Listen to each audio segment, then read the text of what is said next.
Hey everyone, and welcome. Today we are diving deep into something that, honestly, affects all of us. We're talking about transforming how you sound in English so that your message, your idea, it lands exactly the way you want it to every single time.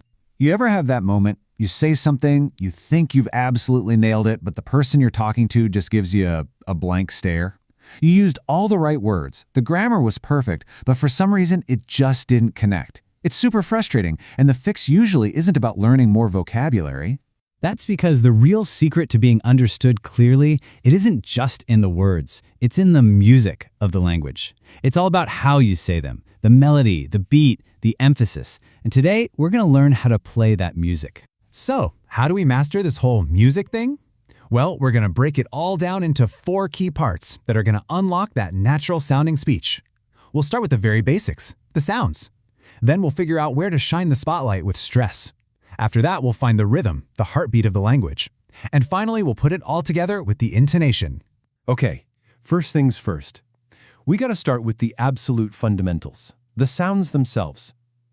Before you can play a song, you've got to know the notes. Every single word is built from this toolkit of sounds. You've got your vowels, your consonants, and of course those tricky little clusters of consonants. Now, the real challenge in English, for literally everyone, is that the spelling can be so misleading. The letters you see don't always tell you what sound to make, and that's why focusing on the purest sound is step number 1. All right, so once you've got the sounds down, where does the energy go? That brings us to our second key, stress. Seriously, just think of it like a spotlight that you get to shine on your words to show your listener what's really important. So what even is stress? It's actually pretty simple. It's just giving a little more oomph to a syllable or a word. You make it a touch louder, you stretch it out for just a fraction of a second longer, and your pitch might go up a tiny bit. It's a subtle change, but oh man, it has a massive impact. And this is where it gets really powerful. Just shifting that stress can completely change a word's meaning. Check this out. I bought a new record to play. That's a thing, a noun. But I need to record a new video. That's an action, a verb.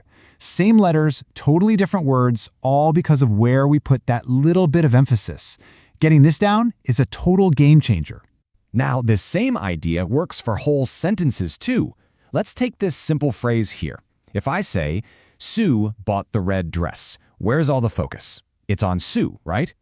The meaning behind that is that she was the one who bought it, not Ellen, not anybody else. Okay, now watch this. Let's just move that spotlight. Sue bought the red dress. Now, what's the most important piece of information? It's the action. She paid for it. She didn't borrow it, she didn't steal it, she bought it. The entire meaning just shifted. Let's try it again. Sue bought the red dress. Bam! Now the whole point of the sentence is the color.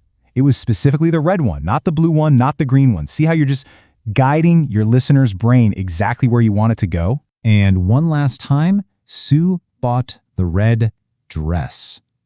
Now, of course, the emphasis is on the item itself. She bought a dress, not a skirt, not a shirt. Isn't that incredible? With the exact same 7 words, you can tell 4 totally different stories just by changing where you put the emphasis. Okay, now that we know how to use the spotlight, let's talk about the flow, the pulse of the language. This is our third key, what I like to call the heartbeat, or the rhythm of English. So here's a cool thing. English is what's called a stress-timed language. All that really means is we keep a nice, steady beat on the important stressed words, and all the little unstressed words just get kind of squeezed in between them. It's like a drum beat that just keeps everything moving along. So, how do you know what to stress and what to squeeze? Well, here's a great rule of thumb. You stress the content words. Those are your nouns, your verbs, your adjectives, the words that carry the actual meaning.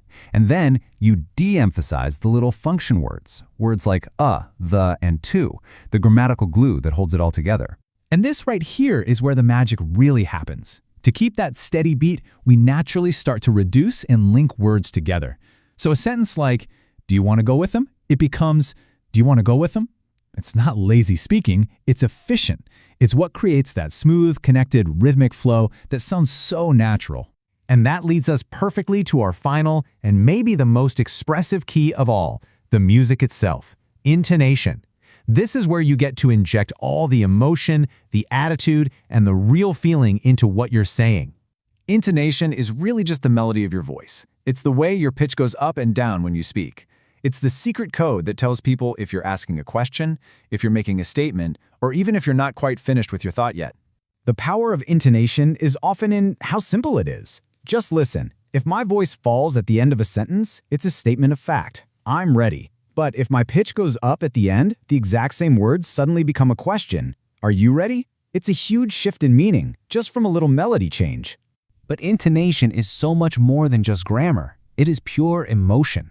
The same words can show you're certain about something, or totally surprised, or sarcastic, or enthusiastic, all depending on the tune you use. Think of it this way.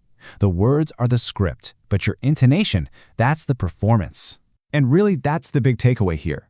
When you bring together the sounds, the stress, the rhythm, and the intonation, you're not just reading words out of a dictionary anymore.